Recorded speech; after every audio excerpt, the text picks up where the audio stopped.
so that this is live on YouTube, and then I need to tweet it up. So, Sherman, you're going to have to. Yeah, so, Brett, we got I think we're doing it maybe just a little bit different than we did a year ago, where we have an intro song that plays for, I think we only play it for about 15 seconds. And then Rusty does a Patreon read because we launched a Patreon account, I think about a week after we talked to you. And he reads all the names of the people that have committed to a certain level.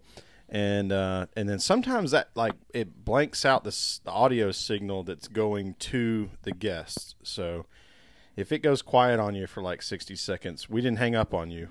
We're just still trying to sort out how to be soundboard engineers in this process. Right, being director, producer, soundboard engineer, and trying to be a radio personality at the same time. Oh, yeah. Cool, I'll sit tight. I'm here chilling. All right, man. Cool. So normal stuff while Rusty's getting things fired up. We started with the What You Drinking segment. And then, of course, we got some of our own questions for you because you're an insider and we don't get to speak to a whole lot of insiders. Definitely now that we've interacted on multiple occasions with your new producer of your podcast, we want to talk about that for a little bit. And then I think, our show sheet's pretty thin because we know that between the three of us, we're probably going to run our mouths too much anyway. Yep, we'll be rolling. Sound good? Okay. Sounds good. All right. Well, let's do this. Sherman, you ready? Mm-hmm. All right. Well, I am recording now.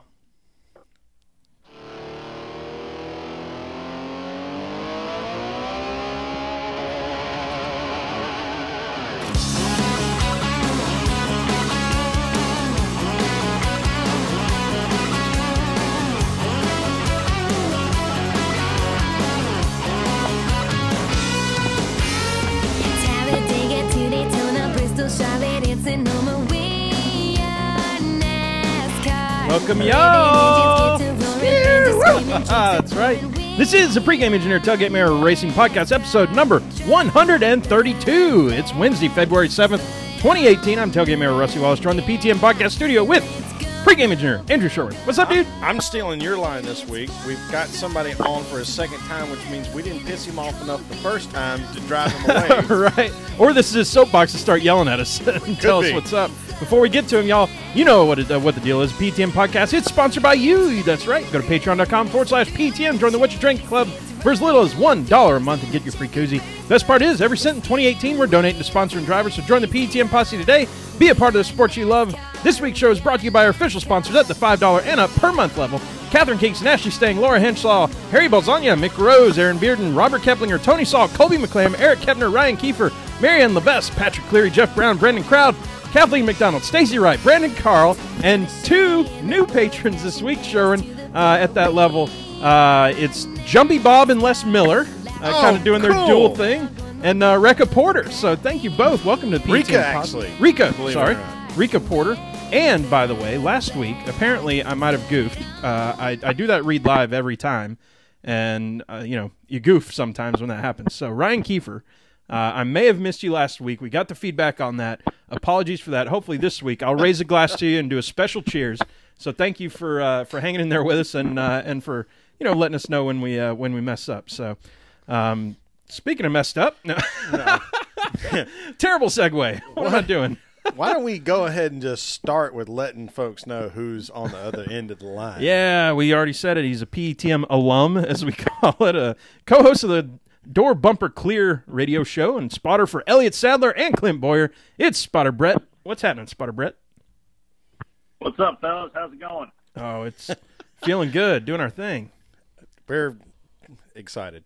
What do you Somebody asked me today, like, how excited are you to do this show? And I'm like, I'm pretty excited. Like, yeah, probably too excited. We've had more, as much fun with Spotter Brett on the phone as we had anybody. So good times. Before we get into the crazy stuff, Brett, what you drinking tonight?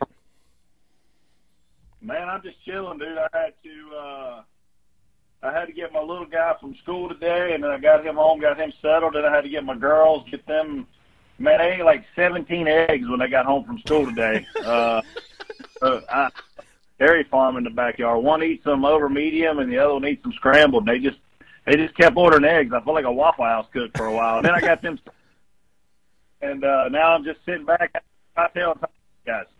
All right. Well, I'm digging it. Love it. Awesome. Appreciate you being here, as always, and for the second time. So I guess, Sherwin, let's just jump right into it, huh? Why not? So, Brett, we'll do a little bit of... we have a pretty full show. Yeah, but we'll do a little housework to start with, because fresh off the presses, NASCAR announcing today 2 new rule changes.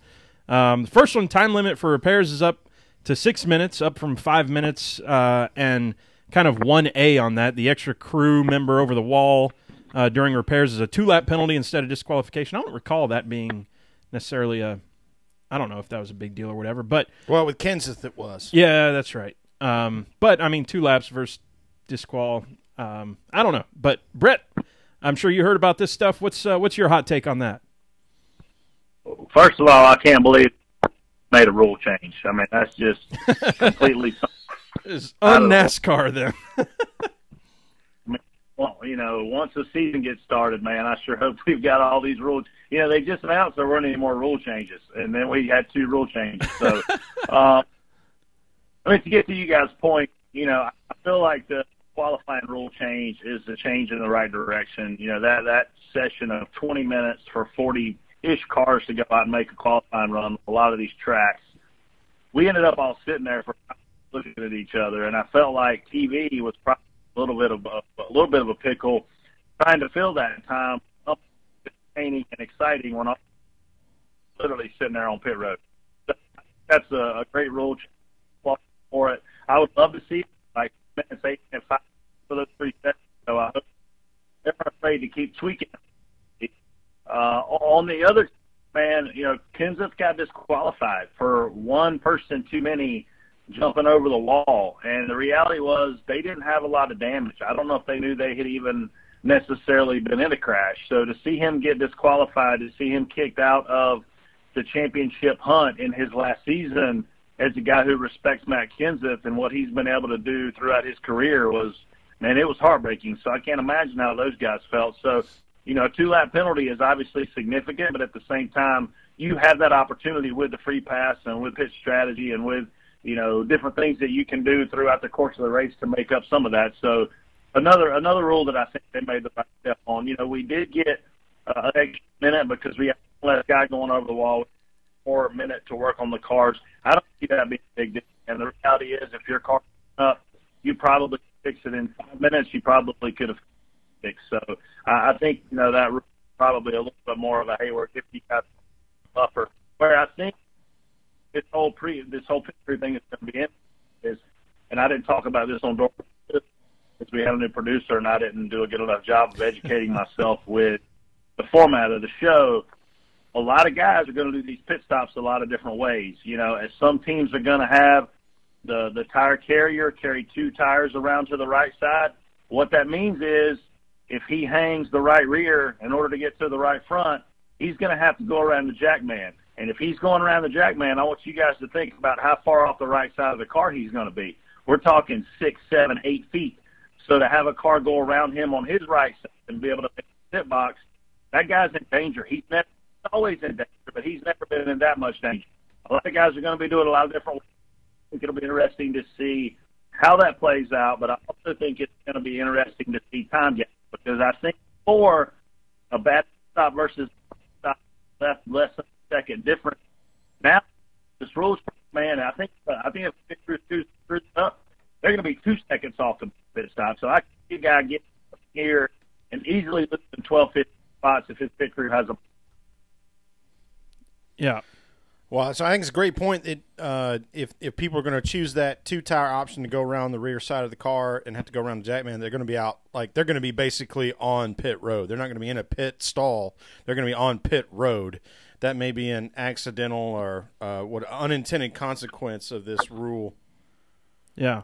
Yeah, I mean, I've not been to practices, so I don't want to get this wrong. And obviously I'm wrong a lot, but I don't want to get it wrong because I didn't see anything. But I'm hearing that we're going to see 2 jacks over the wall with some cars. I mean, I think everybody's been practicing a lot of different ways, and I think it's going to be very interesting to see which ways work. You know, the way these speedway bodies are built, these fenders are really, really tight on these cars because we're looking for low drag.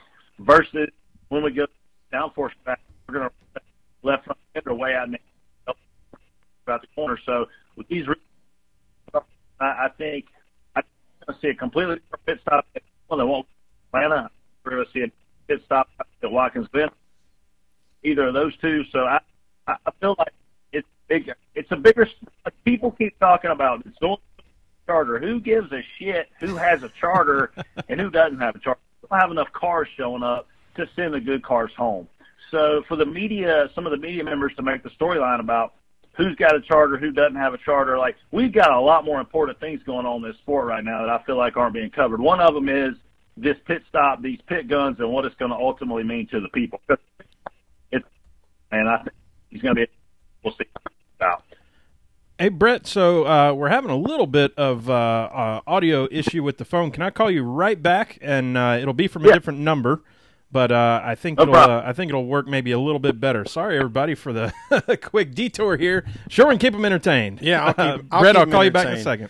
So some of the things we're going to ask Brett about, like he's already brought up, which you almost kind of figure, and if anybody that has gone ahead and consumed the Door Bumper Clear podcast that comes out on Mondays now, which is fantastic. They talked about some of the stuff that's going on this week, and they talked about Jason Schultz, our new producer, who we're going to ask Brett to elaborate on how him, etc.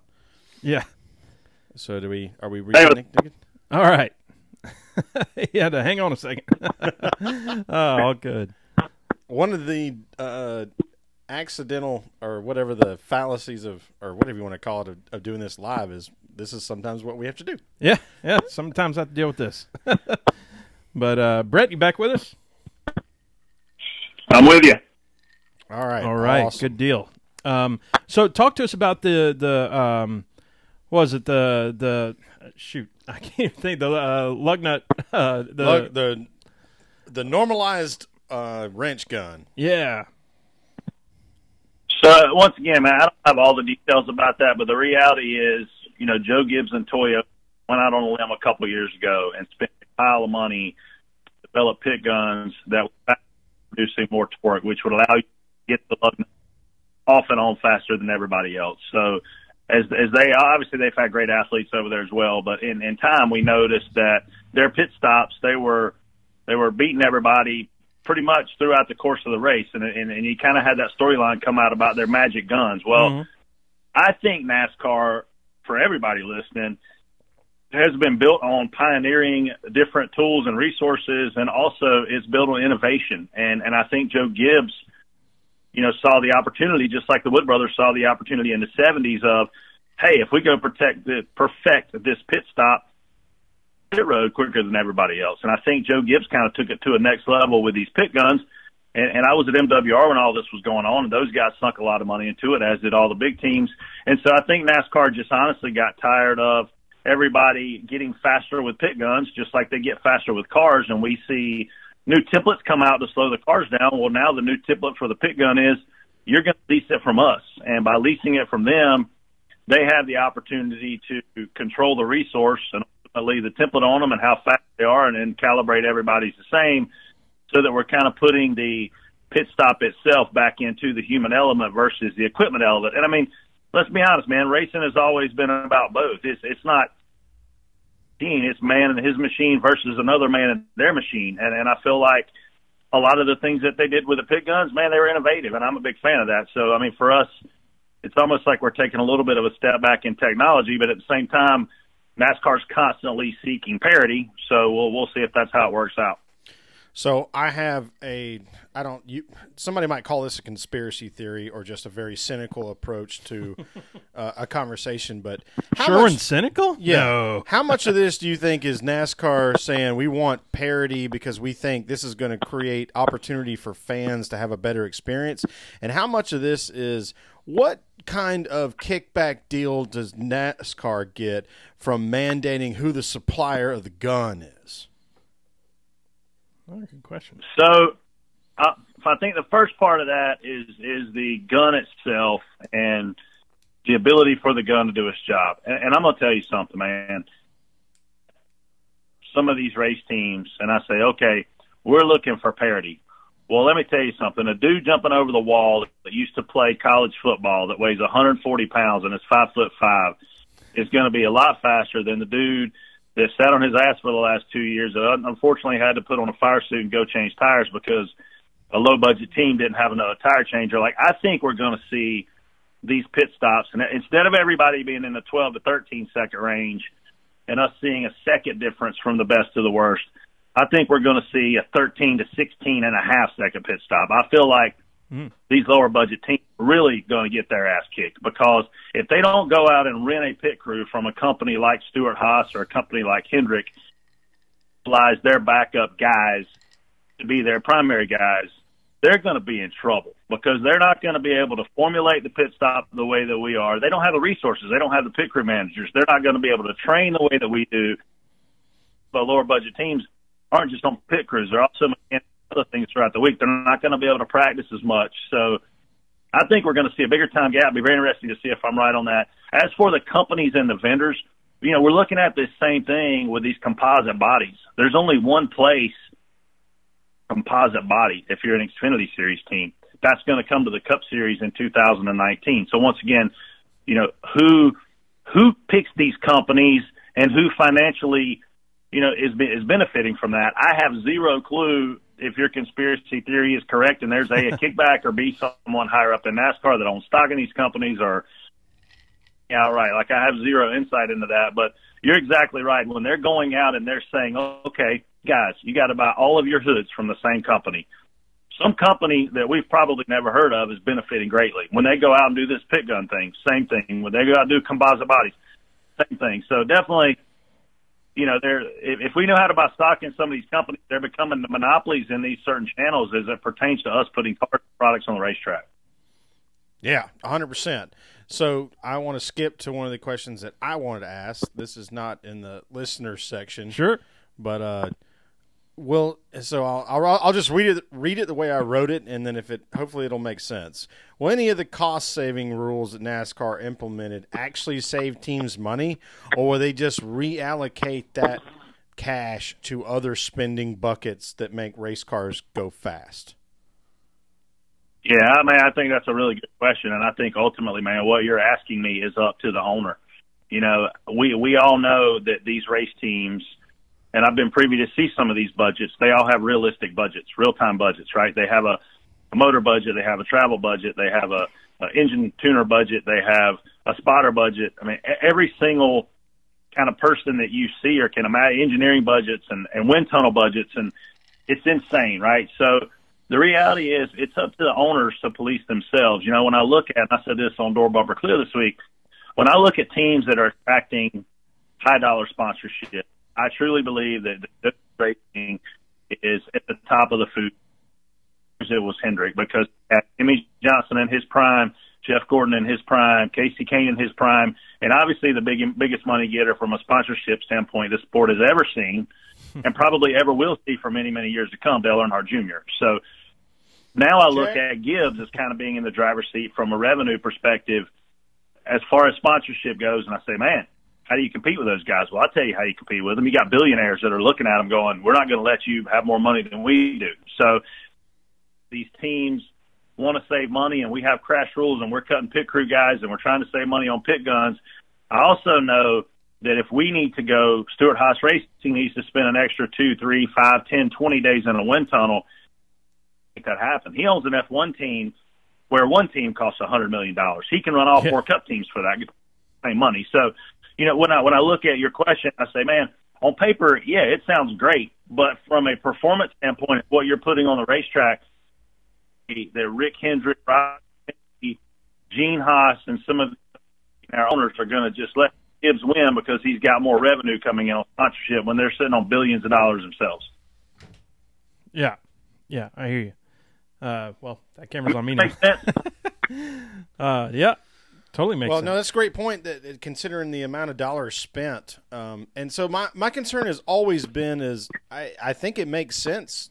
Every time we get to talk to somebody who runs in that other half of the garage, and that is no slight to any of them that are trying to make a living at a racing, is does that really help you, or do you just lose in another place because we don't have any kind of a salary cap? This isn't the NFL. Like, I mean, even the NFL has some issues with where money gets spent.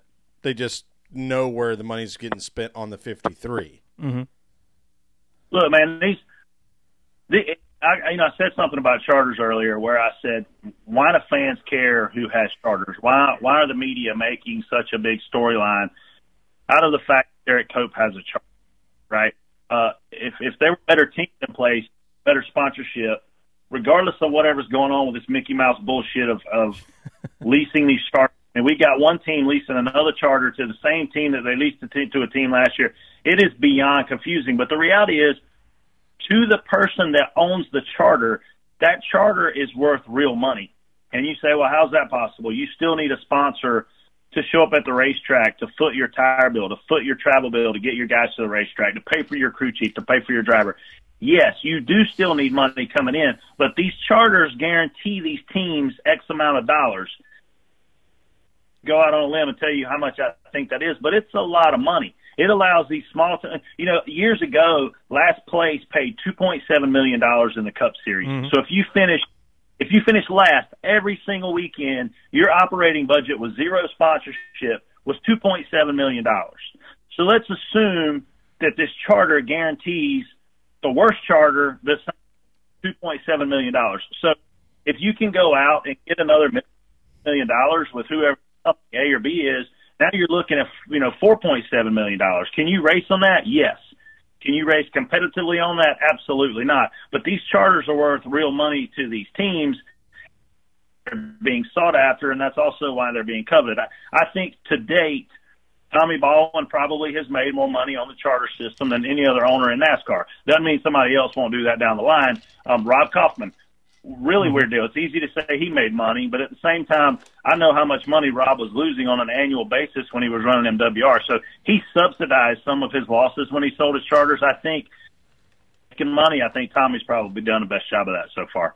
Yeah. Yeah. Well, so I'll go ahead and you answered a question we didn't ask yet, but it was in at least the cloud show sheet.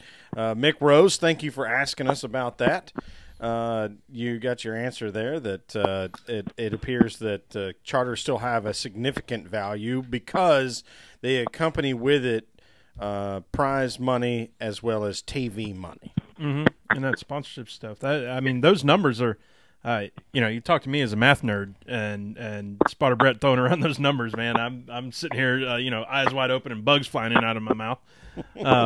But let's take a little segue here, and then we'll get right back to it. It is episode number 132, so we got to talk about car number 32. Sherwin, there's been 107 drivers in the car number 32 in NASCAR's history, and I know who you're going to talk about last. It's only been 2 wins, and that's why I think I know who you're going to talk about last. Both by the same person, and that's Ricky Craven. And I've got a different spotlight driver, but Ricky Craven, known as a racing sensei, if you will. And Spotter Brett, I would love to hear any good story or any good interaction you've had with Ricky Craven before we move on. I don't know Ricky on a personal level. I personally am not a big fan of his. I know that he went out and won, arguably, which may be the closest race in NASCAR, beat Kurt Busch in the 97 Ford there. I was in that race, man. Elliott and I managed to run well. We were racing Jeff Gordon for the lead. Jeff bounced off the wall coming off 2. Elliott followed him right into the wall. Ricky Craven went out and ran the race. But Ricky says a lot of things that I completely disagree with. I feel like he, as a football fan, Chris Collinsworth really gets on my nerves. As a race fan, Ricky Craven really gets on mine. So I don't know the guy personally, maybe the best thing going in the world. I don't know. But, man, I definitely don't agree with a lot of stuff that I hear him saying on ESPN, that's for sure. You know what? I would fall in line with you. I would suspect that because you're a competitor and I'm not, that there are different things we disagree with. I really enjoy his perspective. I think if you watch the last 6 laps of that race at Darlington with Ricky and Kurt Busch, it's hard to amazing racing. Yeah, it's hard to say that wasn't some of the best racing we've seen. Maybe Jeff and Jimmy at both Martinsville and Atlanta, and 5 years apart.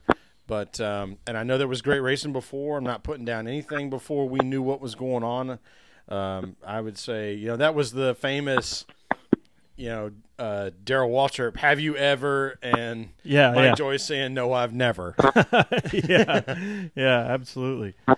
So, interesting perspective there. And obviously with me and Sherwin never having met him in any sort of context or no capacity at all. Yeah. It's always good to get those perspectives. So, my spotlight driver today, Brownie King, had 64 races, and I saw the name Brownie, and I said, well, I got to talk about this guy. Spotter Brett, have you ever heard of Brownie King? I can honestly say I have not. There you go. He was born in 1934 in Johnson City, Tennessee. 97 races in total. He ran convertibles. So here's something, Brett, we've asked before on this show rhetorically, but maybe you can give us some spotlight or at least confirm our suspicion. Who the hell races convertibles? Holy crap, that's a terrible idea. Man, that stuff, when I watch those guys back in the day with leather helmets on and goggles on the beach, man, and then they'll wreck and they'll jump the guardrail and go flying off the racetrack. I mean, there's nothing better than seeing those highlights and watching those things on YouTube, man. And you look at the sport and you go, in the meantime, they're wearing a seatbelt like you and I can wear in a Ford Festiva, and they're smoking a cigarette. Like these guys were, and I mean, obviously the sport evolution is a big deal to get us to where we are now from a speed standpoint and a safety standpoint. But you want to talk about balls to the wall and big kahunas and crazy son bitches, like those guys were amazing.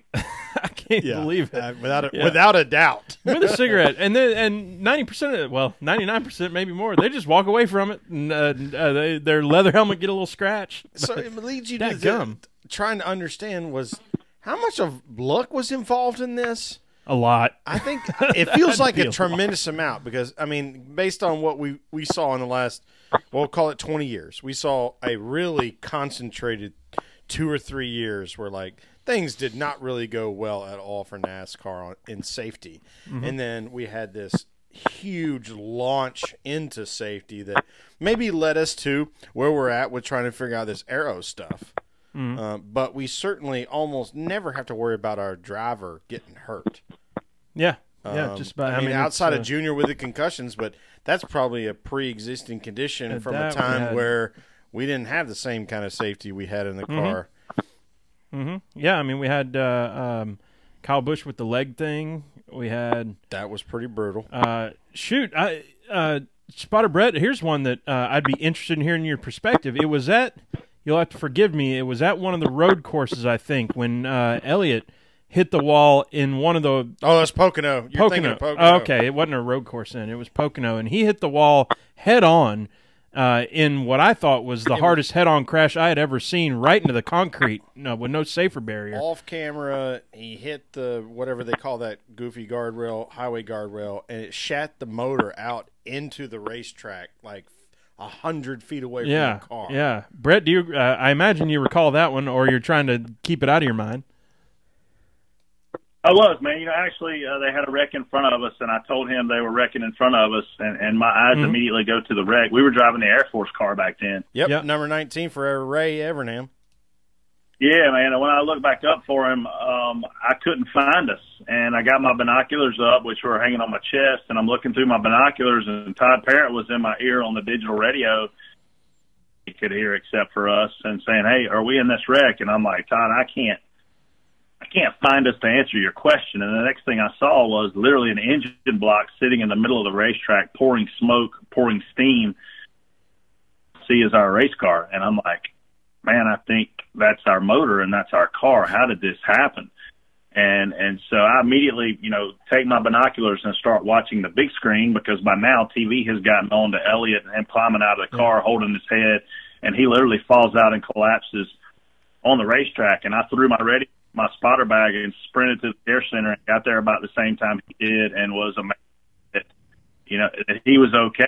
What happened was when I started telling him they were wrecking, A.J. Allmendinger was running behind him, wasn't aware they were wrecking. So when Elliott lifted to get out of the throttle, and not drive into the wreck, AJ punted him. When he punted him, he turned him left, head on into the guardrail on the infield, and where Elliott hit was a guardrail backed up by a mile of dirt. So it didn't get any. It ricocheted his car off the guardrail. If you go back and Google the replay, you can barely see Elliott's car frame by frame come in and immediately ricochet back out at the same angle that he came in at, and that's what ultimately broke the motor mounts and flung the motor from the car. The only other motor I remember coming out of a car recently was Kyle Larson's in Daytona 4 or 5 years ago. So it's not like we see that often. Obviously, when we have a hit of that caliber, I was told that Elliott pulled 60 G's in that wreck. Good I can't God spare my life on talking amazing to be able to get from something like that. Yeah. I mean, it's something like isn't like 30 or something going to kill you, Sherwin, or something? I mean, that's like They get super scared when the black box says 50. yeah. They get really nervous about 30. That was insane. Jeff Gordon had one at Texas that was insane. I mean, we've certainly seen some really high numbers. But, man, it's crazy. I mean, fighter pilots can't sustain, more than 10 Gs for a certain amount of time or they black out. That's why they wear the G suit. Yeah, I was going to say 9, so yeah. We've seen Denny break his back. We've seen Keselowski break his leg. Obviously seen Kyle break his leg. We've seen Dale Jr. have concussion. We certainly have seen a lot of injuries. We just fortunately haven't seen any deaths, knock on wood, and that's something that I think, looking back to when we lost Dale Earnhardt, if a positive was going to come out of that, it's that he was the last guy to lose his life driving a Cup car, and I hope it stays that way. I mean, we immediately saw the Hans devices and back then the Hutchins devices be put in place. We saw a lot of different put in place with the way seats were mounted and the way seat belts. And before, man, the life was all on the team. So I applaud NASCAR for going out and seeking research and ultimately implementing things that are saving these guys' lives. Because watching Jerry Nadeau hit the wall at Richmond and knowing that he was, knocked out, watching Steve Park get hit at Darlington, and I'm sure you can Google a lot of these wrecks on YouTube or whatever, however that works. Already have. Yeah. At Darlington with Larry Foyt, like, man, you see those things and you grasp for air and you see them live and you want to throw up and you think those guys aren't going to walk away. And I know they still have problems, but hey, they're still with us. So, I mean, hats off to NASCAR and the safety advances. Yes, sir. So rounding it out, that was a long detour, Sherwin, in our car driver spotlight. But Brownie King, 16 of his 27 top 10s were in 1957 when he finished 9th in points. He drove in the 59 Daytona 500 when 59 cars started that race. He also had, by the way, after he Sherwin's lost some glassware over here. We'll find it. After he stopped driving, 2 other drivers, Buddy Baker and Rex White, drove that same car, Sherwin. Yeah, that same exact car. So that was pretty cool. He retired from the sport in 1960. Still kicking and having fun today. We won't go hats off for him. We love that, but glasses are up for Mr. Brownie King. I love that name, Bob Brownie King. Brett, what are some of the funny? Are there any nicknames? You don't even have to tell us who the driver is, but are there any nicknames right now that are prevalent in the inside joke spotter community? Man, not I think of off the top of our head. I mean, I think we all as spotters probably have names that run through our heads based on experiences. I mean, I like AJ Allmendinger. He's a good dude, but for some reason, man, when he buckles his chin strap, I think he turns into a ding-a-ling. So that's way more safe for work than what I remember Casey Kane calling him one time as a teammate. Oh man.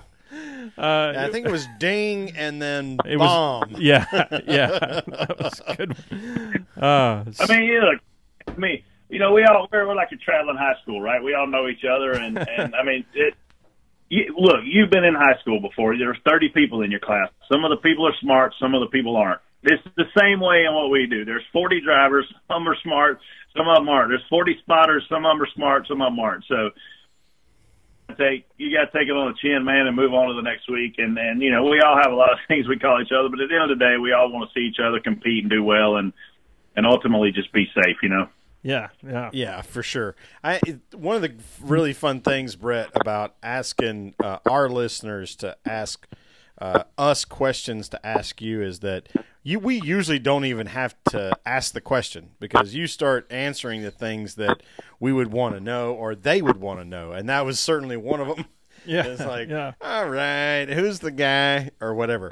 But I want to touch on something specific that you mentioned on Door Bumper Clear about Atlanta and the hotter temperatures. And give me just about 20 seconds to do a monologue in that. So we talked to Ed Clark last year on one of our episodes. Right, I think it was right after we talked to you, and he was like really surprised that Atlanta didn't get the April date that Bristol did. Not that Bristol doesn't deserve it or Atlanta doesn't deserve it, but that's just how it worked out. And to your point, the only real way to take advantage of what Atlanta has to offer and the fact that they didn't repave is you got to run this race when it's got to have some temperature in it. Mm-hmm. And on February 25th, when Rusty and I drive down there on Saturday and don't camp like we used to, yeah, it ain't going to have any temperature in it. Yeah. Yeah, and I think we still see the magic of Atlanta, even though it's not hot, because lap times are going to fall off throughout the course of a run over 2 seconds. So if a guy short pits or if a guy's on a little bit of a different strategy or he's able to manage his right rear or right front a little longer than everybody else, we're going to see him be able to make up time at the run. And would magnify it temperature 5 or 80 degrees, absolutely. But it's a thing that surface produces one race. Now, how they want to repave it. They want to, because if it rains, this place dry. Mm. So it takes a couple of days to and race teams want to sit around for the Tuesday if it rains on Sunday. Man, I have to say yes, because we're trying to get to the West Coast. I would rather put on a good versus seeing what we've ruined places like Richmond, not Michigan, where they're wide open. It's not a race; it's a parade. I see multi-crews. I like to see tire wear, and yes, to your question, with hotter temperatures, even more so, and put on a better race, yes, but it's still a great surface. Yeah, yeah. I guess what'll be interesting is if they still determine after this year's race if they can hold out another year, and I don't know that we'll change schedules in another year, but it would be interesting to see if they hold off paving it because, I mean, for a lot of obvious reasons. I mean, the best race anybody's probably, well, not the best race. There was 3 best races I can remember in my short lifetime as a race fan, which was the second race I went to, which was Carl Edwards' first win when he chased down Jimmy Johnson and ran him and won on the outside. And then we've already talked about that Kevin Harvick Labonte win. I don't know that we talked about on this episode, but I know we've talked about it in Anthology. That was such a close win. And then what was the most recent one? Jeff and Jimmy, like just by themselves. It was like they were the only 2 race cars on the track, but they were sideways like they were running a dirt track. Mm-hmm. Yeah, but that was a Monday afternoon race after it rained out, and we were pissed because we had to go home. Right. Yeah, no kidding. So we've kind of talked shop a bit. Let's have some fun, Sherwin. All right. Let's do something a little more. So, Brett, on Door Bumper Clear, you had mentioned Junior's epic retirement party. Now, being the spotter for Clint Boyer, as better than we do, that he is, as Sherwin put it, well chronicled as being pretty good at partying. But he's in full on daddy mode now, so somebody has to be the suitor. Somebody has to take over for that. Who do you think of the younger guys is going to pick up that torch for him? Who do you see as the new party animal? I don't get a lot of opportunity to hang out with these guys as much as I used to, because I've got 3 kids of my own, and I came into this sport, man, and at one point I was the youngest spotter and youngest business manager in the sport. I was 23 years old and was very fortunate to be in both roles. Obviously, both of those roles were with Elliot, and Elliot was single. I was single. We had a hell of a lot of fun. We still have a hell of a lot of fun, but now we do it at Disney World with our families and our kids. You know, at Bar Charlotte or Have a Nice Day Cafe or Tiki Bob's in Richmond. But man, looking from the outside in, I feel like, and I've had 2 chances to be around this guy in the last year or so. I feel like if you're looking for a dude that's going to have fun and going to be an outgoing personality and kind of fill that void of guys that we like to say are guys, right? They know how to drink Daniels, they know how to look at pretty girls, and they know how to have fun, man. I got to say Ryan Blaney's probably taking the lead. And when I say taking the lead, he's got about 10 laps on the next guy. Ryan Blaney's the man of that. I didn't write it down in our show sheet because I knew that's who you would pick, because that's who I would pick. And what's awesome about that is, to fans, we already know that, because Ryan is outward. Like, we see what he's doing. He's obviously a fun dude. Hey, the whole Kyle Busch, how about you chill out? the whole. And I'm not trying to hate on these guys, you know, because I'm not in their shoes. I don't grow up in a world of Tinder and all this other crap that these kids are on now. The last thing I would want to do if I were 22 years old is come in and knock a girl up and get married. Like, and we see so many guys do one of those 2 things. I'm like, what are y'all doing? Like, have fun, travel the world. You don't have to get married, be single, date, do whatever, right? So when I look at that and I say, if I'm 22 and I want to pull for somebody that's going to live 22 years old like I did, I'm telling you guys right now, it's Ryan Blaney. 12 years ago, 15 years ago, it was Elliott Sadler.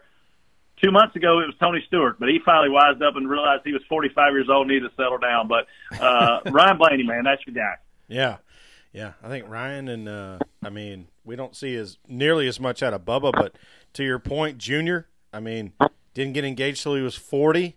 Now he's got a beautiful wife. She's pregnant. They're going to have a baby in a couple of months. Yeah. He's about to be, he's about to be way more famous than he was as a race car driver, which as NASCAR fans, it's hard to comprehend that because he's Dale Jr. There'll be a but generation. That's reality. There'll be a generation of people that know Dale Jr. as one of the best commentators ever. Kind of like in a way that I know DW. I know people hate on DW or whatever, but I know him as more as a commentator than I do as a racer, based on when I started watching. Oh yeah, we basically never watched him race. Mm-hmm. Other than I watched the first race he was in the booth, and right? Of course, we got all those. We've said it too many times, but I think that's a great observation, Brett. I think Blaney is. Boy, wouldn't it be nice if he just went a couple of races every year and having a great time? Yeah, absolutely. So that was a good one. I like that question. Here's another question. So maybe the lightning round, if you will, Spotter Brett. What's your favorite place to eat that's near a racetrack? Like when you go somewhere, or like, oh man, we're going to wherever, Pocono, I'm going to this place. What's your go-to place? Man, I love to drink beer and I love to eat, so that's easy. And I'll be honest with you, we're going to one of my favorite places this week. I leave for Daytona Friday morning at 9:30. I'll land at 10:30, and if I don't make it there for lunch, I'll definitely make it there for dinner. There's a place called the Oyster Pub, which is right there by the ocean, about 5 minutes from the racetrack. There's so many great places in Daytona to eat. Hamburgers, South Turn for chicken wings. But, man, it's hard to beat the Oyster Pub in Daytona Beach, man. They got ice-cold beer. They shuck the oysters for you, give them to you on a half shell. Dude, I'm a sucker for seafood and cold Michelob Ultra, so that's definitely one of my favorites. I was just thinking today, man, I was having lunch, and I was like, I've been going to Daytona for 20 years. This is my 20th season. So many things have changed, but one thing that doesn't change is your desire to go win the Daytona 500. So I'm glad the Oyster Pub's still there 20 years later, and I'm damn sure glad I got a chance to go win this Daytona 500 coming up. Hell yes. So my corollary or follow-up question there was, and it might be the same thing, is there a favorite place to celebrate after a win other than Victory Lane? Has there been somewhere where y'all have won and you've gone out to and everybody came back the next day and went, "Oh, what in the hell happened last night?" I don't know. We had some damn fun though. Man, all that stuff just happens so spur of the moment, Elliott won Texas back in 2004. We ended up back at his motorhome in the backyards in the middle of the night on a Sunday night. We were literally the only ones there, but partying our asses off. So I remember, Jeff Gordon on the Daytona 500, maybe his 500 win. We all ended up back in the boat. And a lot of those win parties. I mean, Clinton won Charlotte a couple of years ago, and I thought I was going to die the next morning when I woke up. I literally woke up on a motorhome going down the road, and I was like, I don't know whose bus this is. So I got up.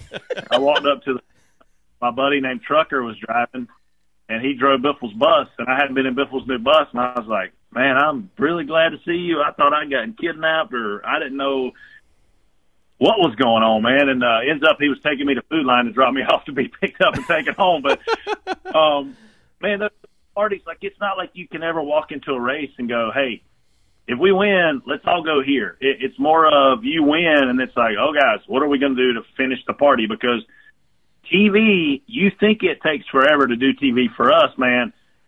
And then they do some more photos. The next thing you know, it's like, let's take the car.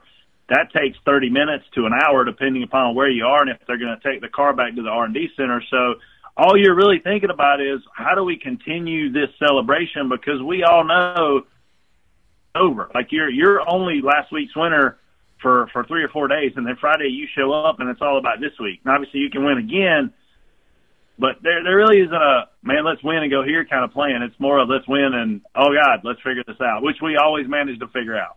Yes, sir. I love it. That's awesome. Here's never worked with a guy like Ryan Newman, right? Because Ryan Newman's not a drinker, not a big partier, and if he won, he may want to go to Steak and Shake. I don't know. The guys, or when Kurt Busch won Daytona 500 last year, they went to Lollipops. So I've been very fortunate. Or they like to go to fun places, and man, I don't know. You got me excited because I hope I win the Daytona 500, and if we do, I'll come on that next week and tell you where we went to celebrate. Hot damn. I'm in. Yes. So here's a question that I had for you.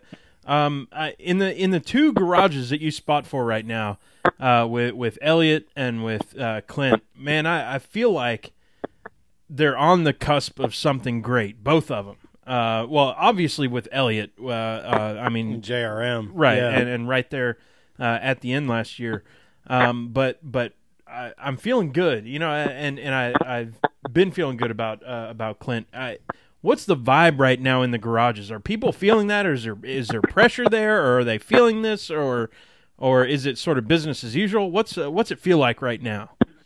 I mean, let's look at we'll go step by step here, and I'm not trying to round this up quickly. I feel like Pelosi that spoke for 8 hours and 15 minutes today, and your fans are going to get bored. Elliott Sadler almost won a championship last season. We didn't almost win a race. I mean, we almost won some races, but we didn't almost win the race. But we almost won the Xfinity Series championship, and we lost it based on judgment call. You can call it Elliott's bad judgment or Ryan Priest's bad judgment, but regardless, because of judgment calls, and I was certainly a part of Elliott's. So I know going into that there are 3 top teams in the Xfinity Series. It's Gibbs, it's Junior Motorsports. Yes, space. Yes, space. But the top 3 teams have a chance, and every single week, most likely are those 3 teams. So we know going into the year we have a chance to win. However, looking at it from my perspective, I know those teams had an opportunity and the resources to go out and buy this Hawkeye machine for $1,000. That gives RCR a little bit of an advantage. And you have that. Of course, they don't have one of those in-house. We have to schedule time cars to be able to go in and use theirs, and that's how you massage on your, good to find speed, that speed to the racetrack and past tech. Man, I think this championship comes down to Elliott Sadler. I think it comes down to Justin Allgaier, and I think it comes down to Christopher Bell. I think those are the 3 guys that are going to race this thing out. Obviously, they have to make it a Homestead first. But those are the guys racing for this championship. Clint's side of the board, I think there's always in the Cup Series Daytona with the same feeling is we all have the same amount of wins. We all have the same amount of points. We all have a lot of opportunity to do exceptionally well. I think the big question mark hanging on the Fords is how much better is Chevrolet going to be because of this new nose? Because I didn't see them as really being a big factor in the championship last year. I thought Harvick was. I thought obviously some of those Toyotas were. And I think Clint's going to be better off because he's got a second year with his crew chief, and he's got a second year in this Ford, and he knows how these cars are going to drive. We had 3 second-place finishes last year. Any of those three, if you don't have lucky guys like Casey Kane, nothing against Casey, love the guy to death. I know that's y'all's favorite driver. But my man. If he doesn't get lucky at the Brickyard, if Austin Dillon doesn't get lucky at Charlotte, if Ryan Newman doesn't get lucky on a 2-tire change or whatever Luke Lambert did there at Phoenix or wherever that was, we're in on points. Now I realize if fans of butts and a frog wouldn't bump his ass every time he jumped if he had a set of wings. Yep. Up to top 10 team and the points. So I definitely wouldn't sleep on Clint winning races. Obviously, I feel like Elliott's got a chance to win almost everywhere we go. Thank God that he and I have been working together so long on these restricted play tracks. That's my favorite. So good there. Not necessarily his favorite. You want to go to the racetrack, forward to it. Clint and I 2 years ago, H. Scott Motorsports, you just hoped that you finished on the lead lap.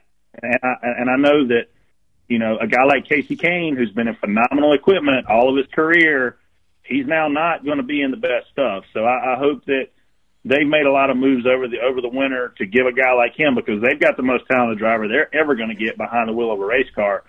But he's got to have resources. We got H. Scott. They didn't have resources. They had old cars, old school crew chiefs, engineers that weren't up to date on everything. They only had 2. We come from MWR where they had 35. That are moving parts and pieces that people only see the finished product on Sunday. Fast cars go fast. I've always said that. Yeah. Love it. Well, to your point, Brett, the PTM podcast has 2 engineers, essentially. Yeah. One software engineer and one textile engineer. So we're ahead of the game on Harry Scott for what we're trying to do. And if we weren't, we wouldn't have an audience if we wouldn't admit that we totally agree with you on what you said about Casey Kane. So we want to take this down a fun road, maybe even a dirt road. I don't know. With a question, or a ditch. We park it right in the ditch sometimes. you can absolutely park it in the ditch. From NASCAR Nerd, that's @ NASCAR Nerd. And I think he might already know that you've told a really fun story about a rental car.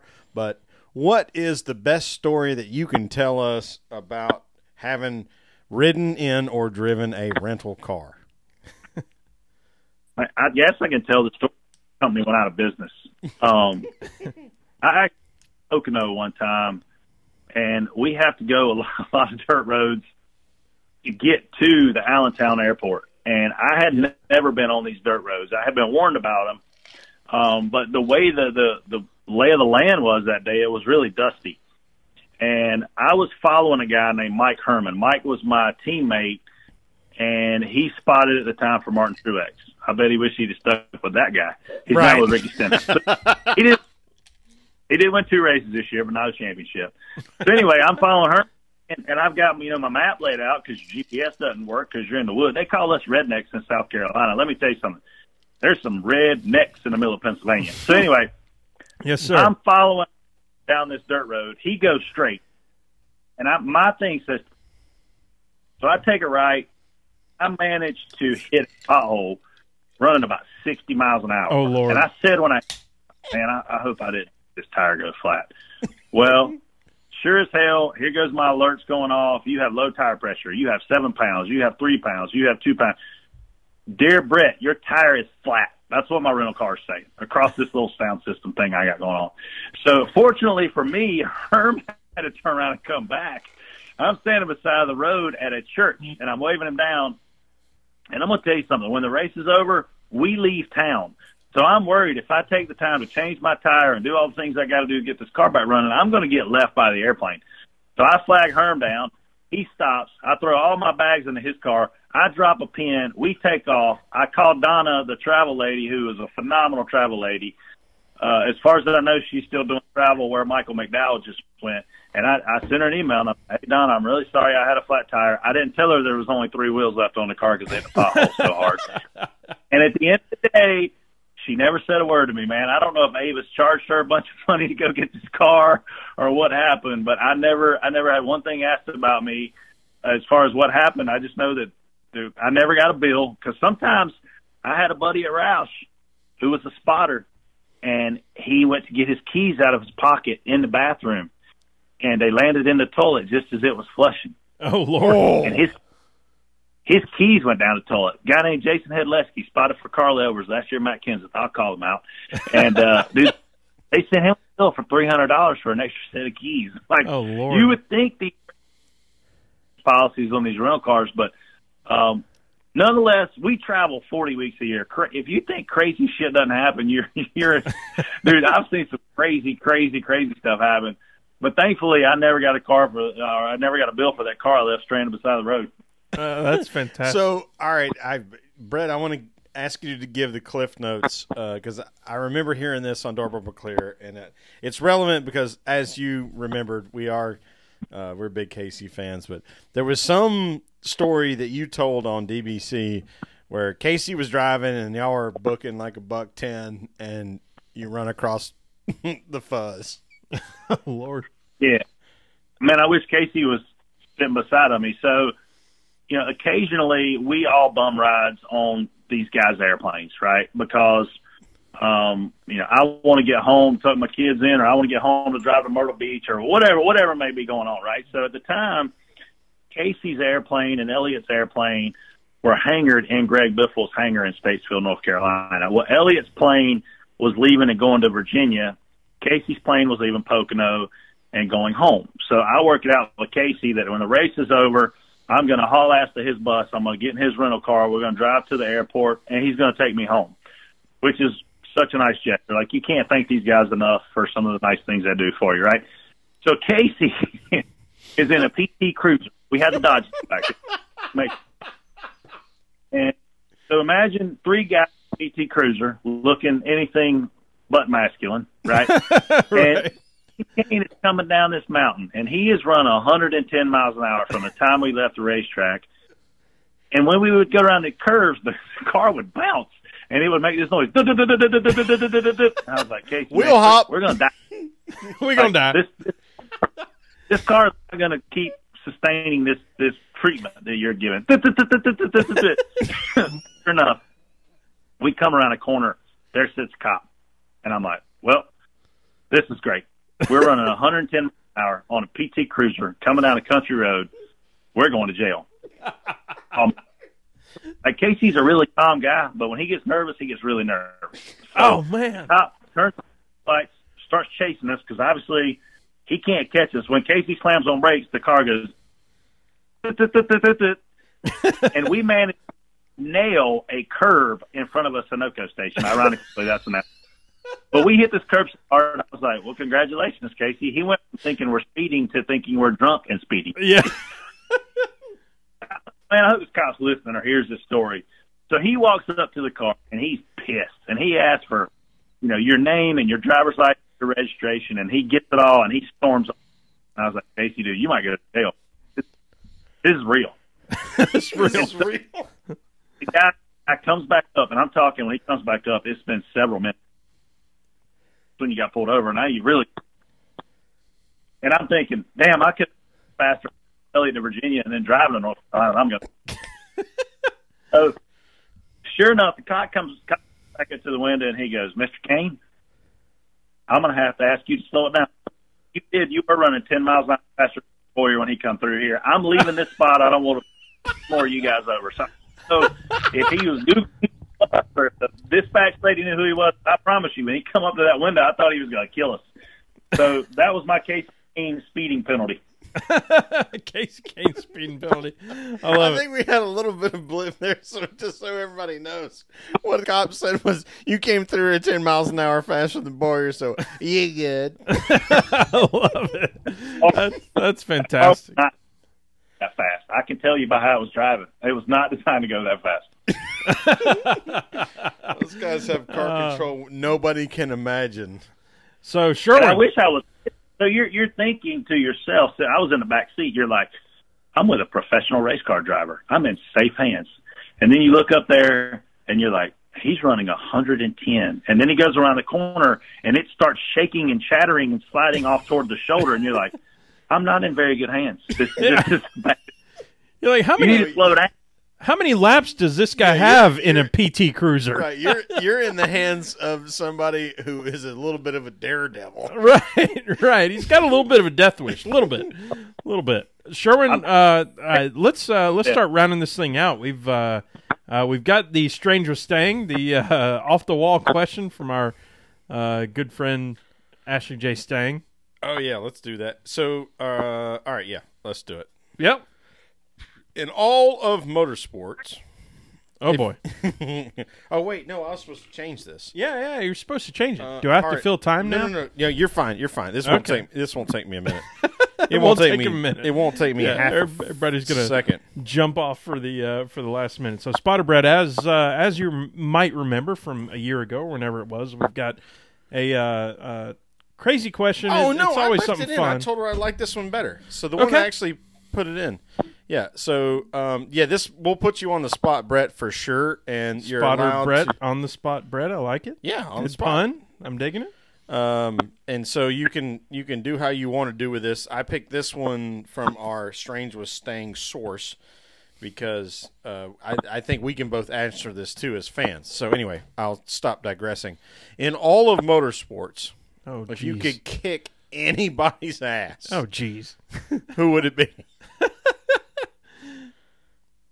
Oh God, there's so many. You pick one. To pick one. Well, you can't pick somebody pimpy because then you wouldn't look tough, right? Right. So I mean, I can't pick like AJ Allmendinger or he's kind of little. Here's the thing, man. Like when I look back, if you said, "All right, Brett, it's 1990. Who do you want to fight?" I'm like, "Well, I'm not Dale Earnhardt. I'm not fighting Dale here. I'm not fighting Michael Walker. I'm not fighting Russ. Like all putting badasses. Now you look at these." You're like, hell, he's 5'4". I think I can kick all these guys' asses. I got to go with Carl Edwards because he wrecked us at Richmond when we were going to win a Busch race back in the City Financial car at Robert Yates Racing. It was a number 90 City Financial car. Woo!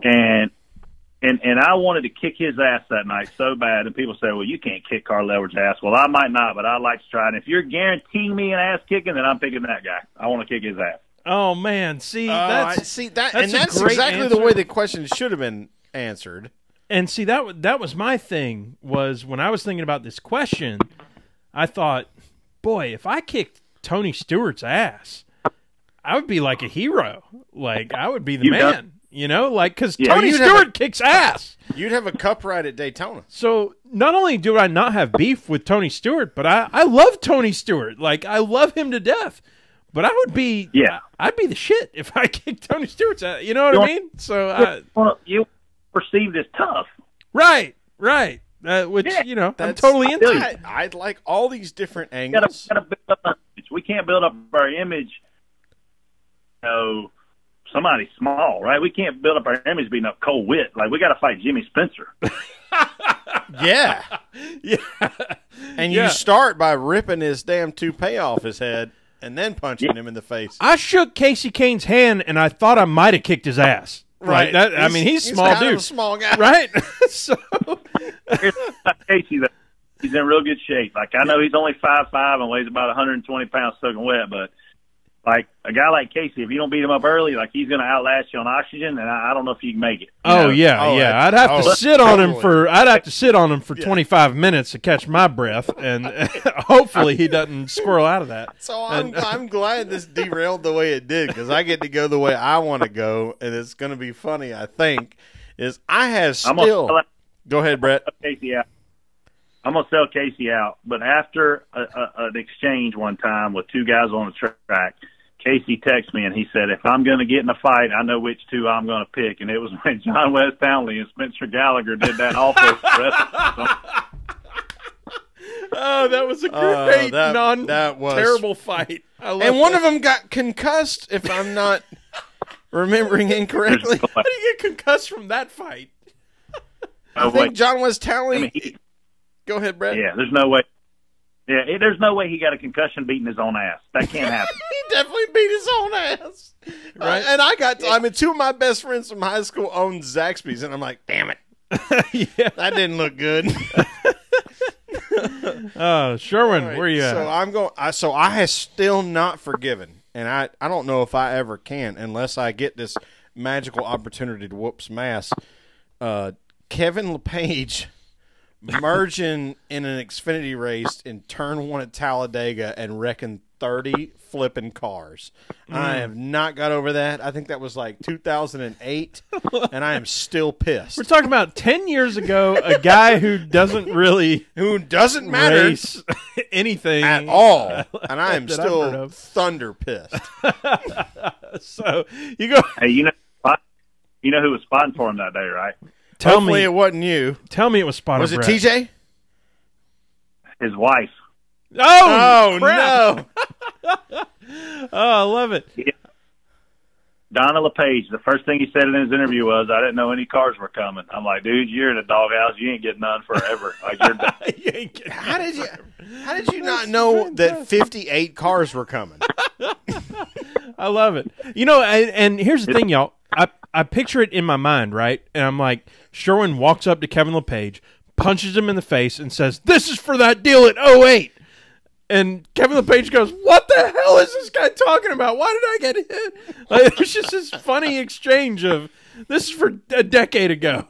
He has no recollection. It was what in the truck are you doing? Right. And then Spotter Brett just pipes up with no hesitation that it's his wife spotting that day. Incredible. We didn't, and I remember Carl Edwards jumping his right rear like it was yesterday. I was watching that. He's not going to pull up. Oh, my God, he just pulled up. I think that's the way we were. I'm pretty sure I watched that race with Rusty at his house because we had just called ESPN because ESPN2 had just gone HD. Yeah. Right around that time. And 08 was when I just bought this house, so we and it was no, he's not going to do that. No, it's blend off 2. It's blend off 2. He blends.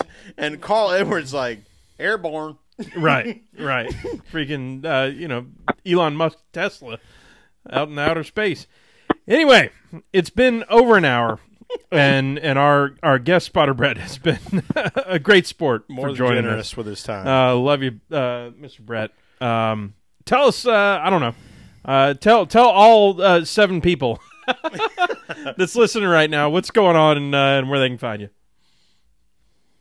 Well, I can't imagine that there's 7 left, but obviously,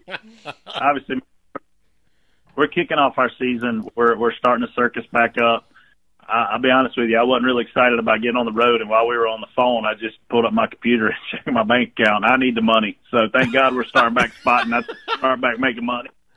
Most of us are independent contractors, so we only get paid when we work. And I need to get back to the racetrack. That's where you can find me. We appreciate you guys that are big Twitter followers. I know you guys, Sherwin and Rusty, are, and man, ambassadors and advocates for the sport are what makes our sport special. The fans are what make it special.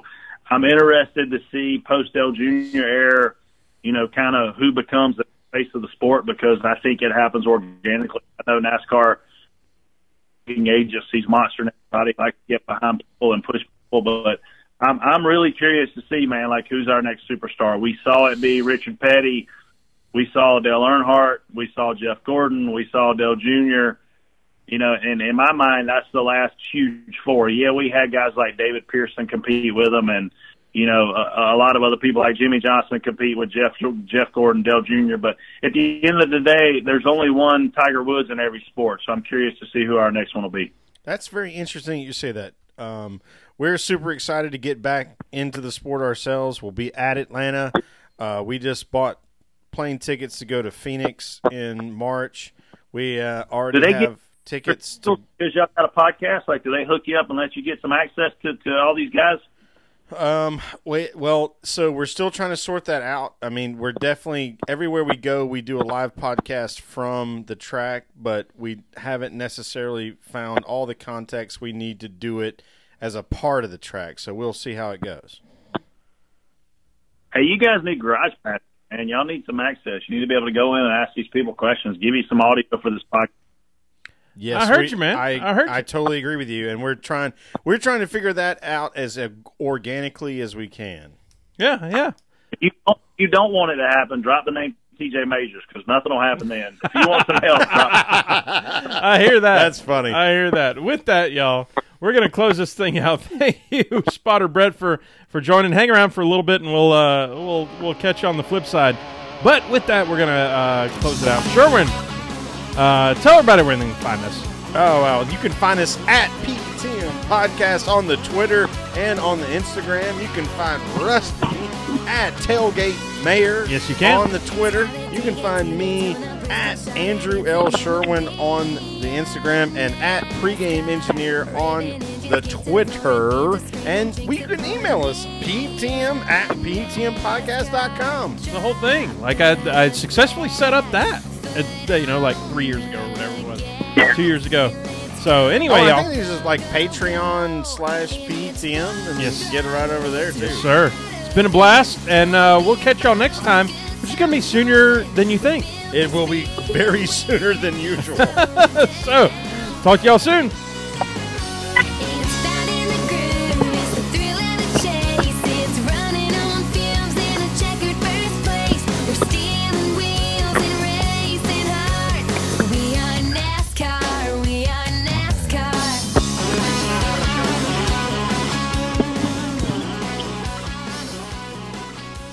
Literally a shot. Right? There we go. Brett, thank you so much again for your time. Anytime, guys, man. For having me on. Hopefully that wasn't too boring for you guys. I managed to run out of vodka, so I'm definitely doing another vodka drink after that one. Right on. Dude, this is so cool. I mean, No, what it is, I mean, we don't get a whole lot of. I shouldn't say we don't get, because we really have. But hearing that insider knowledge from so many different perspectives, from the spotter, I can't talk, from the spotter perspective, from either a driver perspective or from whatever perspective, it's so cool to have. Because they do things differently. The way you celebrate a win is different than what a driver or a fan or whoever. Well, I think the biggest thing is when you're willing to do something like this, it allows the people that are listening to what we're doing understand that, like, NASCAR is one of the most open sports that you can get your hands on. And the fact that we can get our hands on Brett Griffin, spotter of Clint Boyer, team manager or our business manager of Elliott Sadler, and spotter of Myatt Snyder, and all the other things that you do, it lets them know that, like, we have access, even as fans, as long as we're doing something that makes sense for both of us. Like, we have access, and that's so awesome. That's a big thing. We couldn't talk to you if this was NFL and we're trying to get whoever, but NASCAR, man, the community's so cool.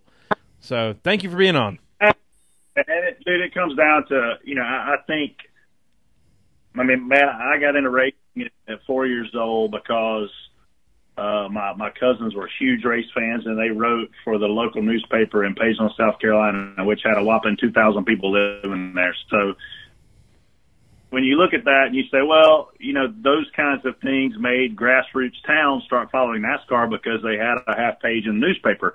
And I think in today's world, the equivalent to that is you guys have access to Twitter. I have access to Twitter. That's obviously where we engage one another and going back and forth. So it's just, that's the modern day way to publicize the sport, man. And I think if we're all doing that the right ways, the sport grows. And I'm gonna tell you something, man.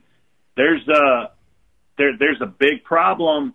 When I got in the sport in 1999, everybody and their brother sent a fucking TV camera to every racetrack, and now, yeah, the stations, they don't have the budgets for it. So, avenues like yours has a chance to reach people that may not be reached because of family ties or small town ties or college ties or whatever, and attract new fans. So I don't, you guys are doing as fans, and I don't think NASCAR should either. That's why I was asking about your media access, and I'm just trying to pull up now on my computer real quick. I can probably drop you a couple emails to the tracks you're coming to, but you should definitely ask for, media access. And so all you got to do is on letterhead or on email. I'm not even sure how we do this shit anymore, but basically say, I'm coming to this. This is what I do, and I'd like to have a media pass. You'd be surprised, man, how quickly and often they'll grant them to you.